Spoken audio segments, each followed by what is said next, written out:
can be only one podcast, and may it be the Prince of the Universe. Hi, folks. I'm Matt. I'm Wes. And I'm Megan. Oh, you're back? I'm back. Who invited you? You, again. Oh, that's right. Hey, so last week we talked about Batman Forever. I talked about it. And now we're going to talk about Batman and Robin, which we just saw tonight. And you are jumping up and down in your seat because you got a lot to say. Yeah, I think Hot mic. This is the third time I've seen this movie. I saw it once when it came out. Who'd you go see it with? Do you recall? I don't remember. And Okay. then I watched it probably I think I watched it right when HBO Max launched, like 2.5 years ago. I watched it again and I was like, ooh, this is really... Just as I remember. This is really terrible. Yeah. I can see why it sunk the franchise. And then now rewatching it with you after we've been on Batman Overload, I once again have realized it's worse than it was 25 years ago or 2.5 years ago. Yeah, the first time I saw it was in theaters, so I paid for my ticket. I did not want to see it because I knew it was going to be garbage, and it was. And I now know what it was. We had just bought that 4-in-1 DVD pack, and that's when we watched them all at Walmart. Yeah, you're we right. bought remember the 4-in-1, so we bought that, and we said, let's watch them all. I was like, wow, that's still bad. And then at the beach years later, I watched it with my brother. He wanted to just watch. We pick a movie or a franchise to kind of watch throughout the week. And he said, you want to make it Batman this year? I was like, sure. And that was the third time. And so this will be the fourth time. Okay? Never say never, but, all right. So, I want to start. No, let's go ahead and tear it apart. Then we'll talk about the good. There's not that much good if you want to talk about it. It jump starts way too quick. Here's what I found out. It is beat for beat like Batman Forever. Instead of fighting Freeze, they're fighting Two-Face at the beginning. Right. And it's the same. Batman is stuck in a container with Two-Face, except acid's at the bottom. And now he's stuck in a container / spaceship that's going to shoot out into space. But it's basically the same thing. And then they try to chase him. He gets away, just like Two-Face got away. And then right after that is the how Two-Face became Two-Face. They're watching the video clip of it. And now they're watching the video clip of how Mr. Freeze became Mr. Freeze.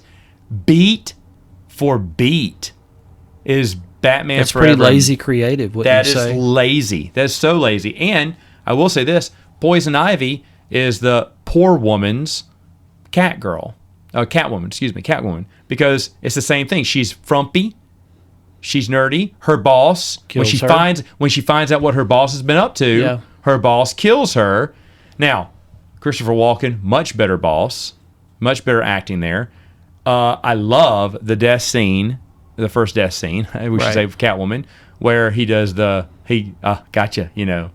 actually he's and then pushes her out. This one, no. Terrible. He pushes her over a table, ready? Pushes a table of beakers on her that fizzle. Then she has plants on her. And snakes somehow. And the ground opens up and swallows her whole. That makes no sense. And then, of course, when she comes back, she's kind of wonky because she's still in her old Pamela clothes. Not yet Poison Ivy, but she's kind of, disoriented like Michelle Pfeiffer was and is trying to trash things and slowly is, turning into Poison Ivy. Yee. It's like, what else happened? Oh, that happened in Batman Returns. Let me do my version of it. There's more ways to introduce Poison Ivy. I will say this, though. I thought, and I think we agreed with this, I think Uma Thurman did okay as Poison Ivy. I think she was and the costume was okay. The star of this movie, which is not saying a lot, unfortunately. Not saying much. But she did do a decent job at the end. I think she was doing all right with it. She's doing the best she could with what she had. I think she started strong. She did good. I think she just kind of fell. I think she just kind of got worse as the movie went on. Like the movie did. Yeah. She just got a little. Well, again, we see the final costume change. It's very elaborate. It matches the plant that she's inside of. It's all different colors, not green anymore, because she can't be green. And her hairdo's always different. So yeah. All right. She can't be green because Kermit said it's not easy being green. I guess not. But what we have here is we have Batman and Robin surfing on metal-plated doors through the sky. We have them bidding over Poison Ivy, where Batman whoops out his... It's called the Bat card. He whoops it or whips it? Whoops it. Oh, okay. It's a Bat card. It has MasterCard on it, but it says Batman, and then it says Forever on the little thing. Yeah, the little thing. Clever. But never leave the Bat Cave without it. If you enjoy... That right there, worst line. If you enjoy puns, this is the movie for you. Oh, it's terrible, and I like a good pun. Arnold is nothing but a pun machine the entire time. And we talked about this because the cartoon had already come out by then. The animated series was excellent. Had been running for at least 3 solid years. Yeah. And it looks like Schumacher read over the highlights, the bullet points, and went, okay, so he's trying to cure his wife. We'll go with that. But you feel nothing for Mr. Freeze. You don't feel sorry for him. And the Batman animated series, you're thinking, oh, man, okay, so he's evil, but for a purpose. You know? I almost think Arnold Schwarzenegger is a poor man's version of Ace Ventura. His dialogue is so bad. Yeah, it's worse than the Riddler's. But remember, Arnold always has his catchphrase in every movie. But I think and that they tried too hard to find. They threw every pun they could at the wall and hoped something would stick from this movie. Okay, because I was about to say, what was it for this movie? No, there wasn't one. What? Chill. One. Give me the cold shoulder. There was like 111. You're going to freeze in hell. It'll be a cold day in hell. What else do you say? I don't even know. This party's gone cold, or I don't know. Whatever. Any pun you can think of, you know, have an ice day, you know, he's going to say it. Really bad. Lot of opening butt shots, crotch shots. At the very beginning, it's like, hello. No, every time they put on, like, they introduce a new person in a suit. You get a taint shot. But yeah, and then a butt shot. And then, in Alicia Silverstone, a boob shot. Which, you know, today you can get away with, too. Well, you got a Nene shot on Batman and Robin, too. In the other one, didn't you? Oh, did we, at the very beginning, didn't they show their nipples? Oh, probably so. Yeah. Probably so. I missed it because I was, again, cleaning the kitchen. Okay. But there's a lot of awful stuff in here. You called it earlier when you said the Gotham looks like a poor man's Lost Boys. Well, there's part of it for the biker scene that is a lot of like neon green and pink. Again, these rave colors, but it looks like the Hideaway in the Lost Boys. Mm-hmm. I agree, but not nearly as cool. No, but he's using that same. But then when you said that, though, that made me think that's what Gotham is. It's just another extension of the Lost Boys world. That's all, because that's the only set design he has in his head. Because Lost Boys was popular at this point. How many years had passed? 10 years ago.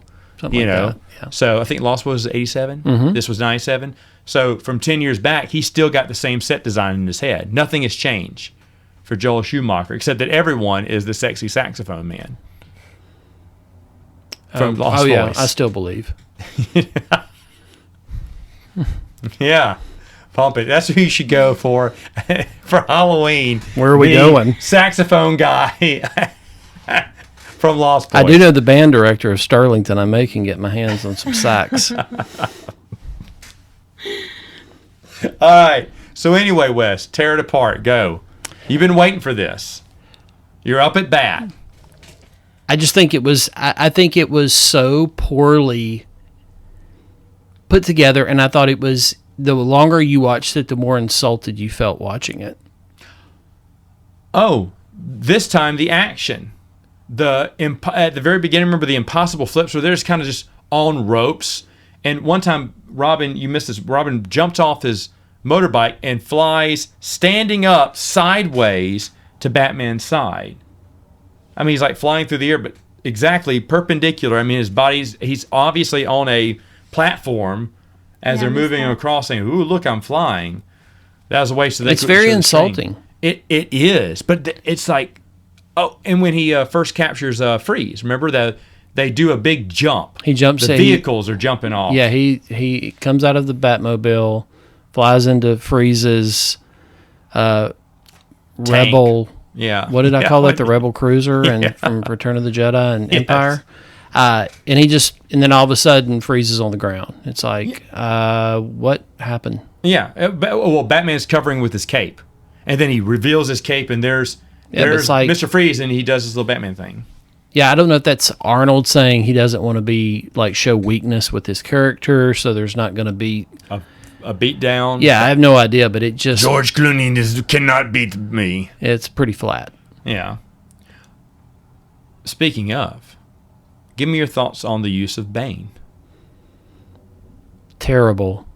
Another wasted character who was the hottest Batman villain at that the time. Yes. coming out of Nightfall. the past 5 years of that book, and really hugely popular. Yeah, and I would say Harley Quinn was coming out of the animated series, but Bane by far was.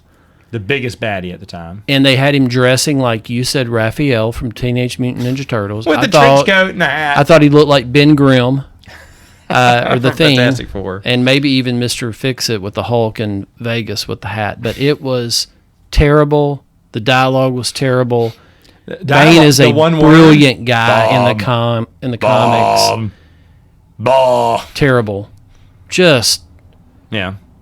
It's such a shame that Schumacher just saw a picture of Bane and thought, this is the popular guy. He's strong. He has venom. Okay, good. if it's not Schumacher, whoever was Whoever running wrote it. Warner at that time, their creative should be What a buried horrible under the waste building. of yeah. because that was one of the worst movies I've ever seen. Poor representation, a waste of Bane is what it was. I don't know if that has got to be the worst comic book movie ever. Halle Berry's Catwoman, Shaquille O'Neal's Steel. Okay, and I'll say it in this: as far as like a top tier comic book character, okay, with the blockbuster mentality in mind. Batman yes. is either 1, 2, or 3. Yeah. Maybe. No, Batman and Robin is no. Okay. There's no X-Men movie as bad as that. There's no Spider-Man movie as bad as that.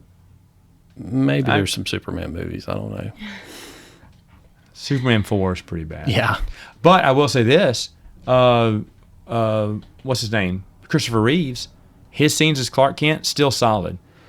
I just think like the drop off from 3 to 4, like to me, it's huge. Batman It's and huge. Batman Returns there's a drop off if it being a sequel, but this from Forever to Batman and Robin is way off. I say Forever is a couple of steps below Batman Returns and Batman. It's a couple of steps. It's distant third, but in dead last, not even fourth place, dead last. They didn't run when the gun went off. They just stayed at the finish line. Yeah. That would be Batman and Robin. Megan? I did not like the movie, and I missed a lot of it as well. Now, But She was not Tell cleaning us- the kitchen. no, I was doing a lot of other things. she wishes she was cleaning the kitchen when she started watching it. Now, Wes, thought you made a good point about George Clooney, Batman. Go ahead. Oh, he's the only person that's portrayed Batman and Bruce Wayne without changing his voice from Bruce Wayne to Batman. It's the same character. George Clooney is the worst Batman. He doesn't even buy. And he plus, has, I know, like, okay, as a person, not playing, like, not being an actor, he has such a distinct voice that I don't understand. Like, as bad as this movie was, the director should have said, hey, you gotta tweak your voice just a little bit for Batman. But it's like, he didn't even care about the movie. That's what I think. I think Joel Schumacher did this contractually, and Warner ran the whole thing because, like you said, who was being directed in this movie? that's true. Did he have, like, a 2-movie contract or something? Who, George Clooney? No. The Joel Schumacher. Yeah. I'm sure he Like, did. was I'm he- sure he did. I think he had a 3-movie contract, to be honest, because think if you're I right about recall, it was going to be Batman Triumphant I think Scarecrow was going to and be the... Scarecrow and Ra's al Ghul, which is the only thing that lived for Batman Begins, was the Right. 2 main villains. Yeah, I If I think you're right recall, about those that, are the yeah. 2 villains slated for Batman Triumphant, and then they scrapped everything, kept the 2 villains, and made Batman Begins. But it's a totally different movie, besides the 2 villains they had picked out. Does that sound right? Yeah, you're right. I could be Yeah, wrong you're about right. that, but I think that's what But I think I've Megan's heard. point was right on. I mean, there's no distinction. All of this is very poorly put together. Yeah. No. I mean, like, for it to have so many well-known actors, I'm just surprised it was so bad. Yeah. Go ahead. No, I was going to say, it was almost like they said, hey, here's your script, do what you like with it. And then we'll film, and then we'll just put it together and see what comes out of it. Yeah, they're going to like it. Yeah. It's birthday cake. Everybody likes birthday cake. Well, Yeah. it's Batman. Right, People that's go what I'm see saying. Batman. They are comparing like this to like something that anyone will consume. Like Too big to fail. Correct. Yeah. Two well-known actors for it to fail. Yeah. Well, we threw Arnold, who still late 90s. He's still big Yeah. at this point. Still cream of the crop. Uma Thurman had done a few things. She's well-known actress at this point. She's coming out of Pulp Fiction. Alicia Silverstone the was- It girl Yeah, at so that what? time. She was the It girl at that time. Yes, the Aerosmith video and everything. Clueless. Clueless. I mean, yeah, she was on the rise here, so it makes sense to make her. And then you've got Batgirl. Chris O'Donnell. Still, At least he didn't wear his awful earring in this movie. that's true. They made him take out the earring. And George Clooney was real big. He was coming. Was this? he I was think moving, He just came off of transitioning ER. from ER. Yeah. But he was the hot doctor. I mean, he was TV wise. He was real popular. That's what he was known as. So, Take my temperature. well, that's what Joel Schumacher said. Actually, He probably did say he Joel wanted Schumacher. He wanted. Is that a COVID This test, or are you is just what- happy to see me?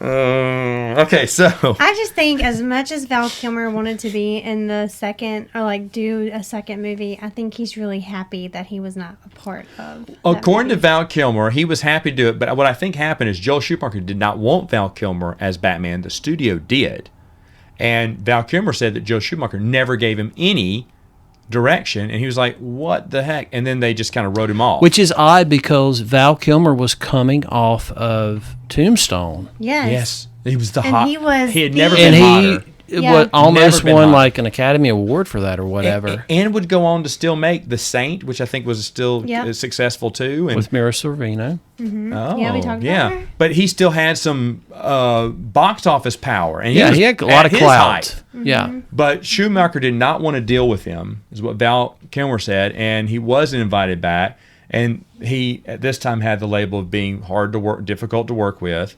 But he's saying from his side, because that the documentary Val, that he just never got direction, felt like there was nothing, nothing more and I for him know to do this here. is He one wanted to play more Batman, but couldn't. And I know this is one-sided, and it's, like him portraying his version of what other people say, and I've never worked with him before, but based off of his documentary, I don't think he was difficult to work with. I think he was just a man of, that had a great vision for things that probably could have made his Batman movie a lot better.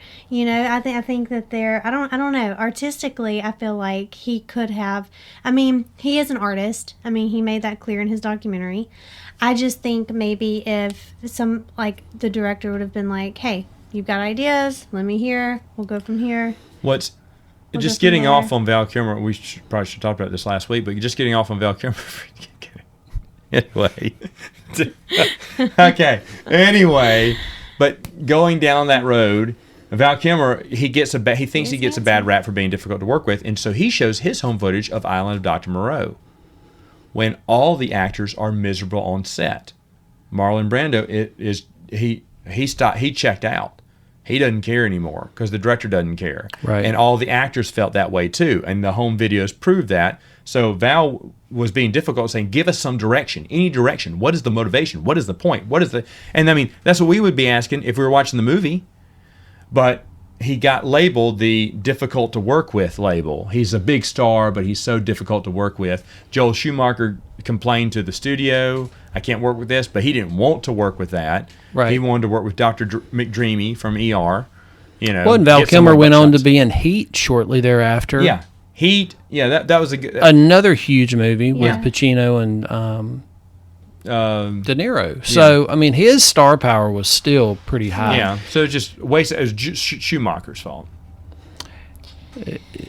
It's either Schumacher or Warner Brothers because this all just sucks. It's a mess. It's a massive fail. Let's talk about Alicia Silverstone here. For some reason, and I did not remember this because I don't remember this movie that well. The details, of course, for obvious reasons, because the movie doesn't make any sense. Right.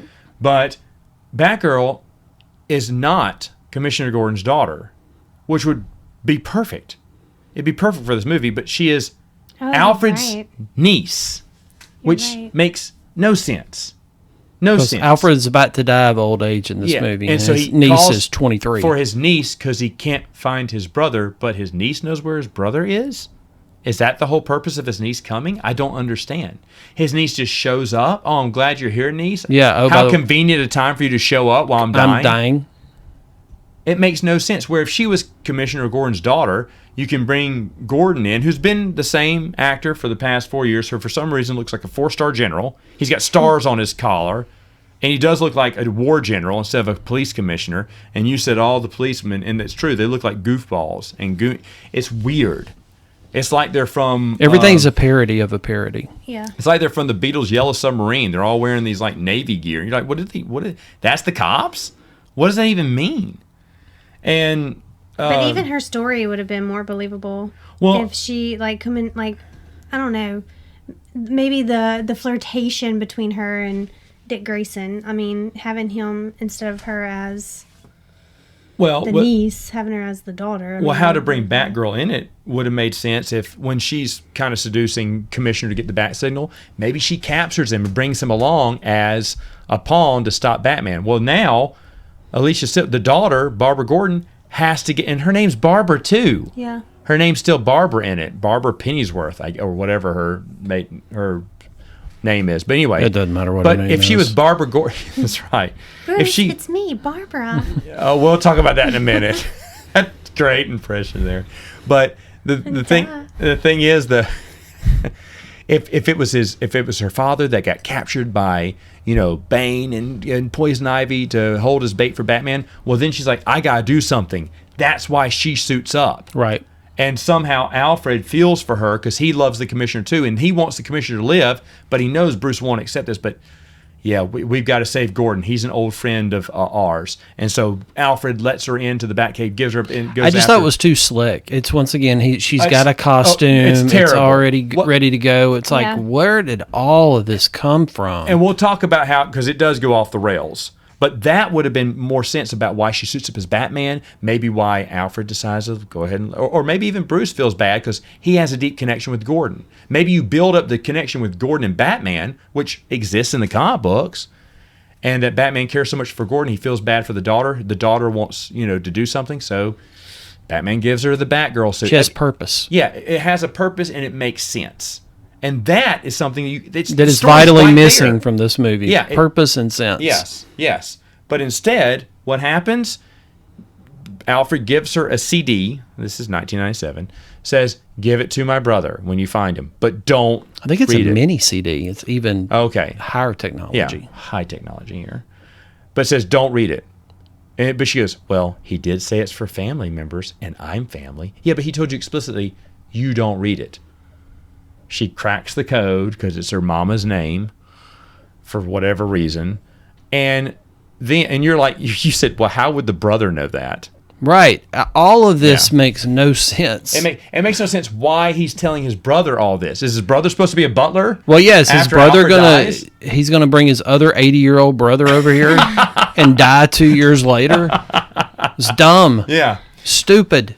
So then she gets into the Batcave because he gives her all the information. Oh, well, and there's a light show. There's a light show. Pink Floyd's about to play. Alert. Intruder alert. Identify yourself. Alfred, it's me, Barbara.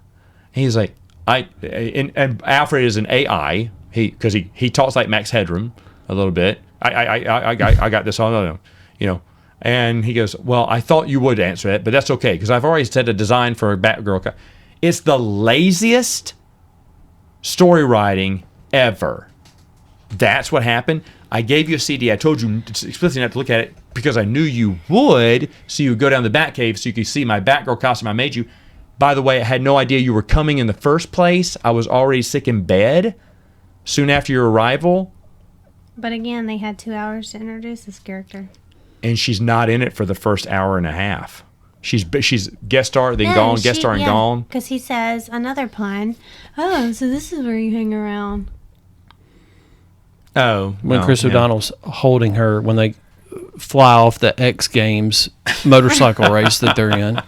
There's a lot of X Games in there. The whole surfer thing and then the motorcycles, they were borrowing heavy from X Games. trying to make it cool. Yeah. For the cool kids. And That's the studio. Was not. That's the studio. Yeah. This is the kind of movie where it starts off bad and gets worse. By the end of it, you're just sick of it rather than going, man, it just wasn't any good. You're like, I'm glad this is just over now. Another example of bad writing. Go ahead, Megan. How did they all get introduced? Batgirl, Robin, and Batman. You just did the impersonation like 2 minutes ago. Oh, you want me to do that again? No, but what? I mean, well, you can. But how did that go? The whole meeting Between Batgirl. when Batgirl, Robin, and Batman are all together. What's the scene? What did she say first? Or Well, what, she goes, what "Hi did- guys, it's me, Barbara." No, before that, Oh, I don't remember. Do you? because she says something and Batman. She says, It's I'm like- Batgirl. It's me, Barbara. And it's like, yeah, And does a smile like, "Aren't you proud?" no kidding. We've been hanging out for 6 days in a row, and I've never seen you before then. I know exactly who you are. Your hair's not even back. Yeah, your hair's the same. You're just wearing a party mask. That drives Yeah. me crazy. But no, he said something before that for her to say, Bruce, it's me, Barbara. He's like, "Well, let's move on," and then that's it. They don't even address that she's dressed Yeah. as Batgirl. Right. How Like, are you what trained? Are you doing here? If he's so concerned about Robin, this girl just drops in the middle of a fight scene, and he's not like, hey, let's pump the brakes. He's like, let's go. Hold up. Get her a motorcycle. Awful. And I want to know, from a female point of view, why they put her in heels to fight these people. She's Batwoman. You're being called. But anyway, no, I think Time that's to put more. your heels on. I think. Let me get my boot. I think that's more of a costume choice. I The mean, high I heels like for- this Yeah, I'm and fine. I don't that's how mind they it. are in the comics. So Yeah. I get she wears it. high heels, so I mean, it's not practical. Catwoman was like that in Yeah. Batman Returns. It's not practical, but it's for comic book flair. I don't And it's mind sexual. that as much. Right. She's supposed to be the sexy lady of the series. I like how you said that. She's supposed to be and the sexy lady. It's weird because Elle McPherson is his girlfriend. That's another thing that doesn't make any sense. Like they're supposed to have this long running relationship, yet it makes no sense why I don't she's know. in there. Her character just is there so he can have a girlfriend, but for what?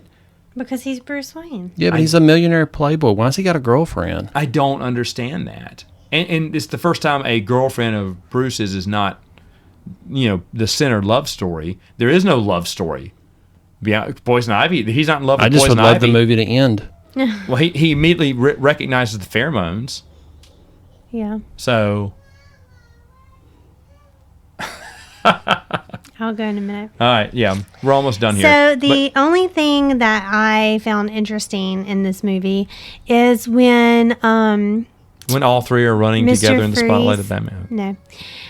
When Mr. Freeze goes to Arkham Asylum, and then you see a clip of the Riddler in Oh. Two-Face costume. Because right before that, I was sitting here thinking, what drives me crazy about all of these movies is that they never reference the villains from the previous movie, even though it's supposed to be a continuation. Like, I want to know, okay, well, just mention in the beginning of the movie about the Riddler being locked up, or just mention something, bring up something about Catwoman, just tie it in together instead of, hey, here's a new movie, new villains, new Batman. I agree. I like seeing the costumes there, the little throwback to, hey, remember That was Batman? the only good part about Remember Only when this good series part. used to be halfway decent? That's what they were saying. You're like, oh yeah, we made this movie too. Something else that would have been nice if when they're escorting Freeze through Arkham Asylum, wouldn't it have been nice for you to pass by Enigma?